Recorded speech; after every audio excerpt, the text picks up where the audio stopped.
परंपरा।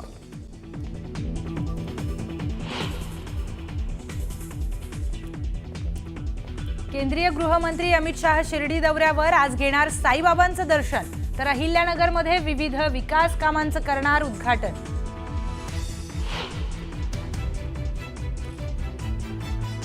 अमित शाह आणि मुख्यमंत्र्यांची बंद दाराआड चर्चा। शिर्डीतील हॉटेल सन अँड सँडमध्ये दोघांमध्ये पाऊण तास चर्चा। राज्यातील अतिवृष्टी आणि पुरासंदर्भात घेतली माहिती। एकनाथ शिंदे आणि अजित पवार देखील बैठकीला उपस्थित।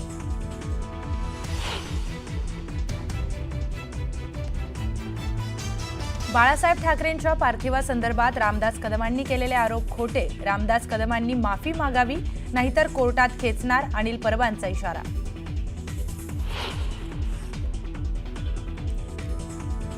रामदास कदमांच्या बायकोने जाळून घेतलं की जाळलं, अनिल परबांचा सवाल। तर रामदास कदम ठोकणार अनिल परबांवर मानहानीचा दावा।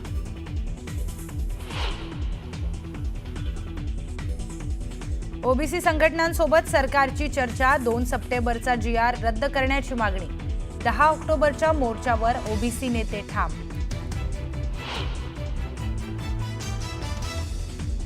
GR रद्द होऊ शकत नाही, ओबीसी नेत्यांच्या मागणीवर मनोज जरांगे संतापले। ओबीसी नेते राजकारण करत असल्याची टीका।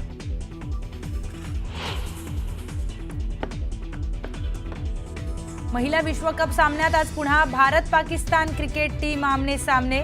श्रीलंकाच्या कोलंबोमध्ये खेळला जाणार महामुकाबला। दोन्ही संघांमध्ये हस्तांदोलन होणार नसल्याची माहिती।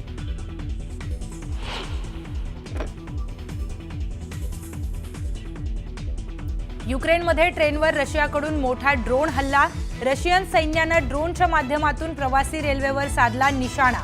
हल्ल्यात 30 लोकांचा मृत्यू, तर युक्रेनच्या राष्ट्रपतींनी हल्ल्याला दहशतवादी हल्ला असल्याचं सांगितलं।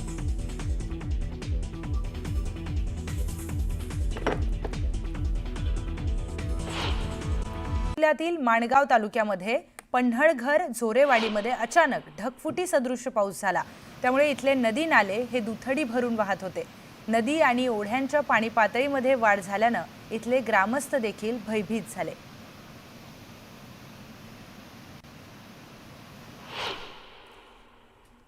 धाराशिव जिल्ह्यातील भूम आणि कळंब वाशी तालुका त्याचबरोबर आजूबाजूच्या परिसराला पावसानं झोडपलं। कळंब तालुक्यात पडलेल्या मुसळधार पावसामुळे रस्त्यावर पाणी साचलं होतं। भूम तालुक्यामध्ये गावातल्या रस्त्यांवर पाणी आलं होतं। या मुसळधार पावसामुळे शेतीला फटका बसलाय।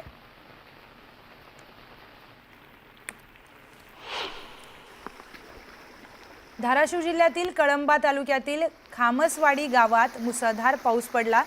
मोहा, खामसवाडी, शिळका, धानोरा, मंगरुळ या भागामध्ये मुसळधार पाऊस पडला। या पावसामुळे अनेकांच्या शेतात पाणी शिरलं। पाणी साचल्यानं काही भागातील रस्तेही बंद झाले। थेट जाऊयात आपले प्रतिनिधी बालाजी निरफळ यांच्याकडे। बालाजी, मोठ्या प्रमाणात पाऊस या भागामध्ये पडलाय, अनेकांच्या शेतात पाणी साचलंय, आत्ता काय परिस्थिती आहे? प्रियंका, रात्री 11 वाजल्यापासून जो आहे तो पाऊस बरसत आहे। भूम तालुक्याचा काही भाग तर वाशी आणि कळंब तालुका परिसर आहे, त्यातले धाराशिव तालुका परिसरी या परिसरात जोरदार पाऊस पडतो। या प्रामुख्याने जर बघितलं पाहिजे, या पाऊस तर आहे तो कळंब तालुक्यात मोठ्या प्रमाणात बरसला असून खामसवाडी असेल, मोहा असेल किंवा मंगरुळ असेल या परिसरात जे आहे ते ढगफुटी सदृश्य पाऊस झाला असून रस्त्यावरती पाणी आहे। काही शेतकऱ्यांच्या शेतात पाणी गेले असल्यानं वाहतुकीसाठी रस्ते बंद करण्यात आलेले आहेत। तर सकाळी दुधाची किंवा पालेभाजीची वाहक करणारे जे शेतकरी आहेत त्यांना देखील आवाहन करण्यात आलेलं आहे की या रस्त्यावरून तुम्ही आपला जीव धोक्यात घालू नये, गाड्या घालू नये, अशी परिस्थिती आहे। तेरणा नदीचं पात्र हे मोठ्या प्रमाणात पूर आल्यासारखी परिस्थिती तेरणा नदीला आहे। तर कळंब तालुक्यातील मांजरा नदी जी आहे त्या मांजरा नदीला देखील पाण्याची पातळी आता वाढत आहे। रात्री पाऊस झाल्यानं साहजिकच आहे तिची पाणी पातळी वाढणारच आहे। त्यामुळे इथे सुद्धा खबरदारी पूर नदीकाठच्या लोकांना देण्यात आलेली आहे प्रशासनाच्या वतीनं। एक बघितलं प्रियंका, तर या अगोदर भूम परांडा तालुका परिसरात जोरदार पाऊस झाला होता। पाऊस थांबून 8 दिवसाचा कालावधी जवळपास लोटलाय।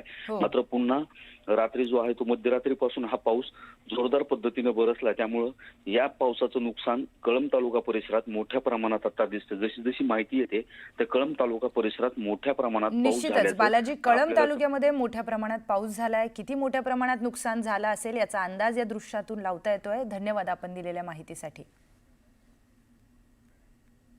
पुन्हा पाहूयात बातमी 36 जिल्ह्यांची। केंद्रीय गृहमंत्री अमित शहा अहिल्यानगरच्या दौऱ्यावर आहेत। आज अमित शहा शिर्डीमध्ये मुक्कामी असून उद्या साईबाबांच्या दर्शनानंतर अहिल्यानगरमधील विविध विकास कामांचं अमित शहा यांच्या हस्ते उद्घाटन होणार आहे। आज मुख्यमंत्रीही त्यांच्या सोबत असून नुकसानग्रस्तांच्या मदतीबाबत काही चर्चा होते का हे पाहणं महत्त्वाचं आहे। नवी मुंबई विमानतळाचं उद्घाटन 8 ऑक्टोबरला होणार आहे। पंतप्रधान मोदींच्या हस्ते विमानतळाचं उद्घाटन करण्यात येईल।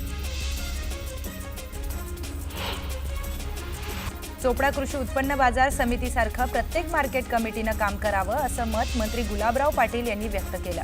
शॉपिंग कॉम्प्लेक्स हॉलसह विविध विकास कामांचं भूमिपूजन गुलाबराव पाटलांच्या हस्ते पार पडलं। यावेळी ते बोलत होते। धाराशिवमध्ये आमदार राणा पाटलांच्या कार्यक्रमामध्ये गोंधळ झालाय। काही महिलांनी कार्यक्रमाला विरोध केल्यानंतर आमदार राणा पाटील कार्यक्रम सोडून निघून गेले। भिवंडीच्या पिंपलासमध्ये संत समितीच्या अधिवेशनाचं आयोजन करण्यात आलं होतं। या अधिवेशनामध्ये 127 संप्रदायातील शेकडो साधू संत सहभागी झाले होते। शिवरूपानंद महाराजांनी या अधिवेशनाचं आयोजन केलं। पुढच्या वर्षी राज्यात मेगा सरकारी नोकर भरती अत्यंत पारदर्शक आणि गतिशील पद्धतीने करण्यात येईल अशी घोषणा मुख्यमंत्री देवेंद्र फडणवीस यांनी केली। 10,309 जणांना नोकरीची प्रमाणपत्र देण्याच्या कार्यक्रमाच्या वेळी ते बोलत होते। दिवाळीच्या तोंडावरच महावितरणाने वीज दरवाढ जाहीर करून ग्राहकांना महागाईचा झटका दिलाय। ऑक्टोबरच्या बिलामध्ये प्रति युनिट 35 ते 95 पैशांपर्यंत वाढ करण्यात आली आहे।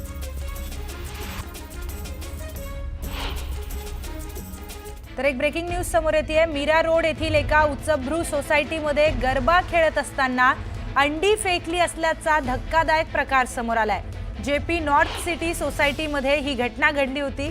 दरम्यान या सोसायटीला मंत्री नितेश राणेंनी भेट देत कडक इशारा दिलाय।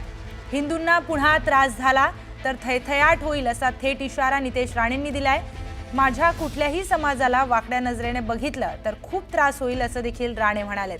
जिहादी लोक विसरलेत की ते हिंदू राष्ट्रात राहतात, इथे फक्त हिंदूंचं हित बघितलं जाणार अशा शब्दात राणेंनी संताप व्यक्त केलाय। हे जिहादी विसरले की जिथे ते राहताय, जिथे आपली सोसायटी आहे ते हिंदू राष्ट्र आहे, हिंदू राष्ट्र। आणि या हिंदू राष्ट्रामध्ये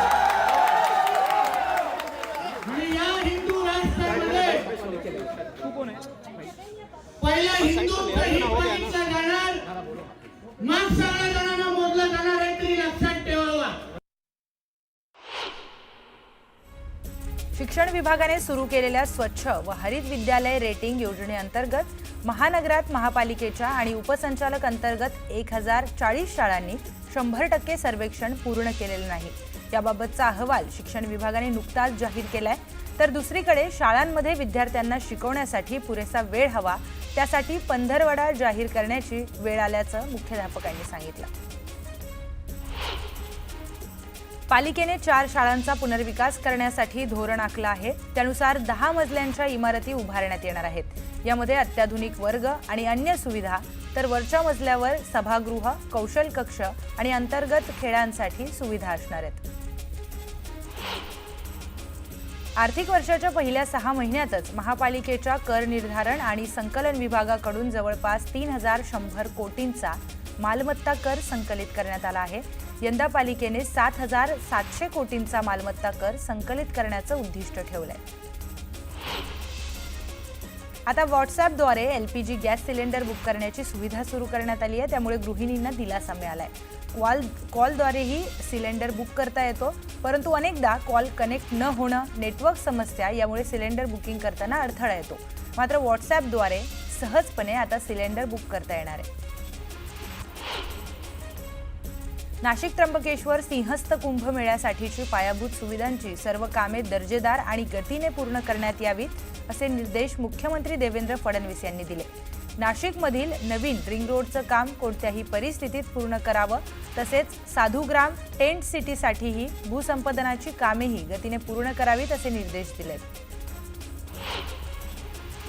पुण्यातील लोहगाव परिसरामध्ये स्थानिक आमदार बापू पठारे आणि नागरिकांमध्ये मोठा वाद झाला।